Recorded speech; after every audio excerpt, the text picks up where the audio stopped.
நிரந்தர வருவாய் தரும் சேமிப்பு திட்டங்களுக்கான வட்டி குறைப்புக்கு ஆதரவாகவும் எதிராகவும் பலவிதமான கருத்துக்கள் வெளியாகி வருகின்றன. இந்த நிலையில் பணி ஓய்வு பெற்ற பலர் தாங்கள் பணியாற்றிய நாட்களில் சேமித்ததை மூலதனமாக்கி அதன் வட்டியில் இன்று வாழ்க்கை நடத்துகின்றனர். மத்திய அரசின் அறிவிப்பால் மிகப்பெரிய அதிர்ச்சிக்கு உள்ளாகி இருப்பது இந்த தரப்பினர்தான். இங்கு நீங்கள் பார்த்து கொண்டிருப்பது சென்னை அண்ணா நகரில் வசிக்கும் PV கிருஷ்ணமூர்த்தியை. முன்னாள் அரசு அதிகாரியான இவர் டெல்லி, ஹைதராபாத், கல்கத்தா, போபால், குவாலியர் போன்ற பல இடங்களில் பணியாற்றியவர். பின்னர் சென்னையில் பணியாற்றிய போது 1993ஆம் ஆண்டு பணி ஓய்வு பெற்றுள்ளார். பிரின்சிபல் அக்கௌண்டன்ட் ஜெனரலாக ரிட்டையர் ஆனேன். ரிட்டையர்மெண்ட்டுக்கு அப்புறம் செபியில் ஒரு 2 வருஷம் சீனியர் எக்ஸிக்யூட்டிவ் டைரக்டராக வேலை செஞ்சேன். இப்பொழுது ஒரு தொண்டு நிறுவனத்தில் வாலண்டரி ஒர்க் செஞ்சிட்ருக்கேன். 1962இல் திருமணமான இவருக்கு ஒரே மகள். திருமணமான இவரது மகள் தற்பொழுது கணவனுடன் மஸ்கட்டில் வசிக்க அமைதியாக தன் மனைவியுடன் ஓய்வு நாட்களை கழித்து வந்தார் கிருஷ்ணமூர்த்தி. மத்திய அரசின் வட்டி குறைப்பு முடிவு இவருக்கு பெரும் அதிர்ச்சியை தந்துள்ளது. நீங்களாம் 1ஆம் தேதி பக்கம் 2வது பக்கம் போஸ்ட் ஆஃபீஸ் வாசலில் போய் நின்று பார்த்தீங்கன்னா பெரிய கியூ இருக்கும். அவங்க அந்த வட்டியை ட்ரா பண்ணுறதுக்கு காத்துட்ருக்காங்க ஜனங்க. ஏன்னா அவங்களுக்கு தேவை, இப்போ பல்வேறு செலவுகளுக்கு தேவை. இதை நம்பியிருக்காங்க. அவங்களுக்கு பர்சன்டேஜ் குறைச்சிடுறீங்க. இன்றைக்கு அரசு தரும் நிரந்தர உத்தரவாதமுள்ள வட்டி வருவாய் திட்டங்களை நம்பித்தான் தன்னை போன்ற பலர் வாழ்க்கை நடத்த முடிகிறது என்பது இவரது வாதம். அதில் கை வைப்பது எதனால் என்பதனை தம்மால் புரிந்து கொள்ள முடியவில்லை என்கிறார் முன்னாள் அரசு அதிகாரியான கிருஷ்ணமூர்த்தி. எனக்கு ரொம்ப முக்கியம். 0.5% மேக் லாட் ஆஃப் டிஃபரன்ஸ். 0.5% இல்லை, இப்போ டேக்ஸ் வேறு இப்போ மாற்றிட்டே இருக்காங்க. ஐ எம் இந்த ஹையர் பிராக்கெட்.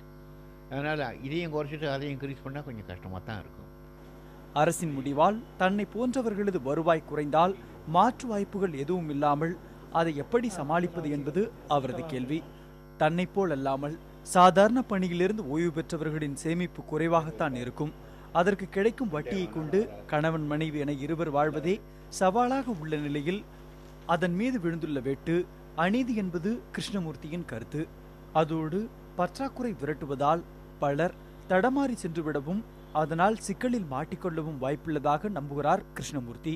வெளியில் 18% ஹம்பக் சார், 2 இன்ட்ரெஸ்ட் தான் sir, where you can pay higher interest. Cinema and drugs both of them are unreliable. இதெல்லாம் உங்களுக்கு 40%, 30%, 20% வரும். உங்களுக்கு 18% இன்ட்ரெஸ்ட் கொடுக்கணும்னா அவனுக்கு 30% வரணும்.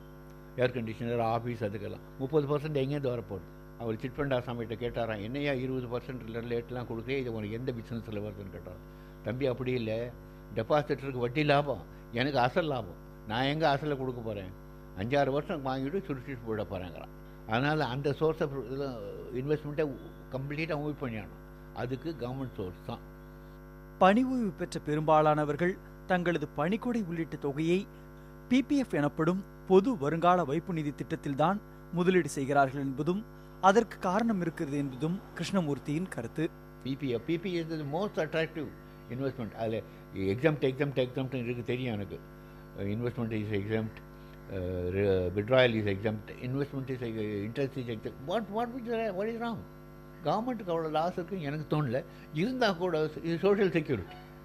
பணவீக்கமும் தங்களை மிக அதிகமாகவே பாதித்துள்ளது. பல பொருட்களின் விலை இன்று வாங்கும் நிலையில் இல்லை என்பது அவரது கருத்து. Inflation is has affected us very badly. ரொம்ப கஷ்டம் அஃபெக்ட் பண்ணியிருக்கு. முன்னெல்லாம் 500 ரூபா எடுத்துகிட்டு போனால் ஒரு மாதம் சாமான் வாங்கிட்டு வரலாம். இப்போ என் ஒய்ஃப் கடைக்கு போயிட்டு வந்தாங்கன்னா ஒரு சின்ன பிளாஸ்டிக் பையில் 500 ரூபாய்க்கு வந்துடும். 1000 ரூபா 2000 ரூபா ஸ்பெண்ட் பண்ணவங்க வீட்டுக்கு இப்போ 5000 ரூபாய்க்கு மேலே ஸ்பெண்ட் பண்ண வேண்டியிருக்கு. அவர் rate of income is fixed. அந்த ஃபிக்ஸ்டையும் குறைக்கிறீங்க. இப்போ இவை கிருஷ்ணமூர்த்தி என்ற தனிநபரின் கருத்து மட்டுமல்ல.